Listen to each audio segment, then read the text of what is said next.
Hello நண்பர்களே, வணக்கம். நான் உங்கள் பிரியா. நம்ம இன்றைக்கி பார்க்க போகிற பதிவு என்ன அப்படின்னு பார்த்தீங்கன்னா, நாளைக்கு சனிக்கிழமை நம்மளுக்கு பிரதோஷம் வரப்போகுது. இந்த சனிக்கிழமையில் வரக்கூடிய பிரதோஷத்தை நம்ம மகா பிரதோஷம் அப்படின்னு சொல்லுவோம். ஸோ இந்த பிரதோஷத்தை அன்னைக்கு நம்ம நான் சொல்லக்கூடிய ஒரு இலையில் நீங்கள் சிவபெருமானுக்கு விளக்கேற்றினீங்க அப்படின்னா கண்டிப்பாக உங்களுக்கு எல்லா விதமான பிரச்சனைகளையும் தாண்டி உங்களுக்கு அந்த பிரச்சனைகள்லாம் நீங்கி உங்களுக்கு ராஜயோகம் கிடைக்கிறதுக்கு பெரிய வாய்ப்புகள் இருக்குதுங்க. ஸோ நாளைக்கு நீங்கள் மிஸ் பண்ணாமல் இந்த பதிவை ஸ்கிப் பண்ணாமல் பாருங்கள். கண்டிப்பாக நாளைக்கு நான் சொல்லக்கூடிய இந்த அகல் விளக்கு நீங்கள் வச்சிங்க அப்படின்னா கட்டாயமாக உங்களோட வீட்டில் இருக்கக்கூடிய அனைத்து விதமான பிரச்சனைகளையும் தீர்வதற்கு நிறைய வாய்ப்புகள் கூட இருக்குது.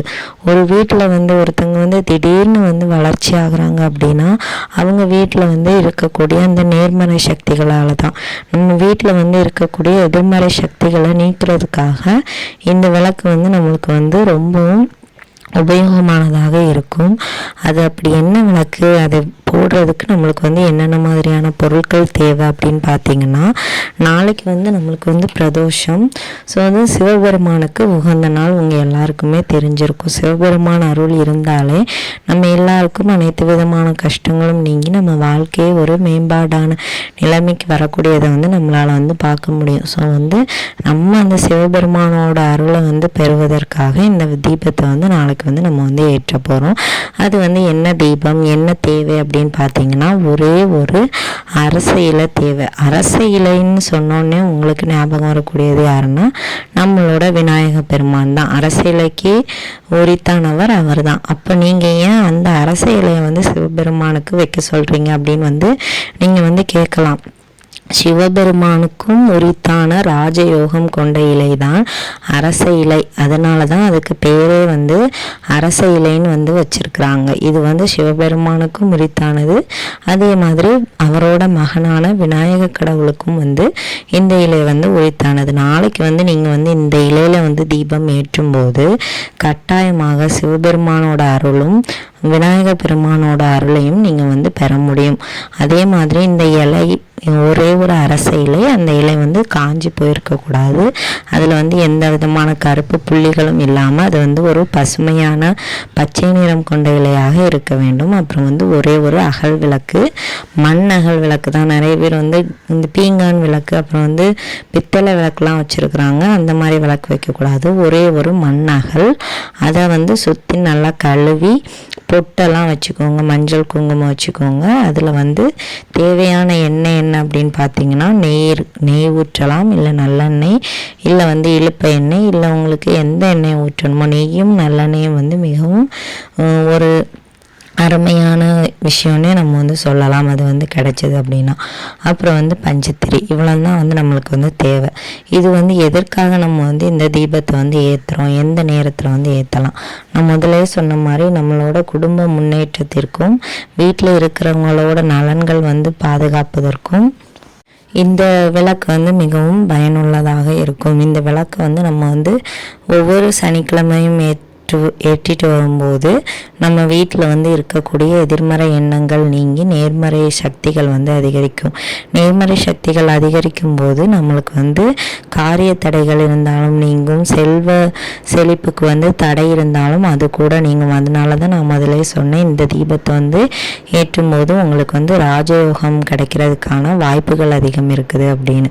நீங்கள் இந்த தீபத்தை ஏற்றக்கூடிய நேரம் என்ன அப்படின்னு பார்த்தீங்கன்னா, மாலை நேரம் 4:30 to 6 நீங்கள் ஏற்றலாம். இது அந்த பிரதோஷ நேரம் அப்படின்னு சொல்லுவோம். மற்ற நாட்களில் நம்ம ஹோரை நேரம் அப்படின்னு சொல்லுவோம்.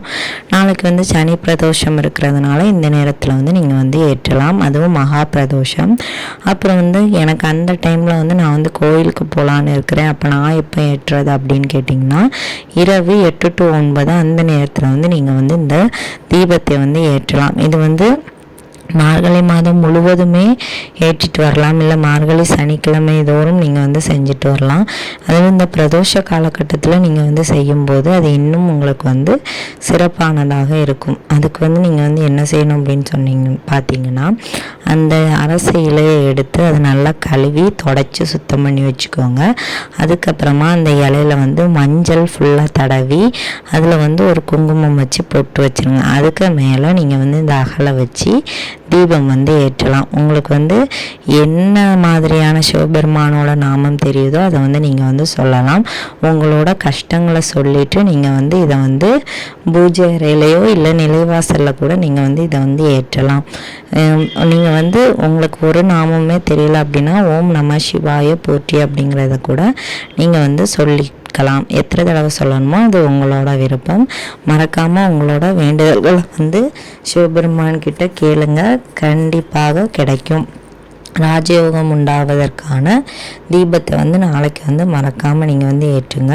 இந்த தீபம் நீங்கள் வந்து ஏற்றுறதுனால முன்ஜென்ம பாவங்கள் கூட தீரும் அப்படின்னு கூட சொல்லப்பட்டிருக்கு. ஸோ வந்து ரொம்ப நாளாக வந்து கர்ம வினைகள்னால கஷ்டப்பட்டு இருக்கிறீங்க அப்படின்னாலும் கூட இந்த தீபத்தை வந்து நீங்கள் வந்து தொடர்ந்து ஏற்றிட்டு வரும்போது கண்டிப்பாக உங்களோட கர்மவினை பலன்கள் குறைந்து உங்களோட வேண்டுதல்களும் சீக்கிரமாக நிறைவேறும், உங்களுக்கு வேண்டியவைகளும் சீக்கிரமாக நடக்கும். ஸோ அதனால் மறக்காமல் நாளைக்கு வந்து சனி பிரதோஷத்தை வந்து மிஸ் பண்ணாமல் நீங்கள் வந்து இந்த தீபத்தை வந்து ஏற்றுங்க.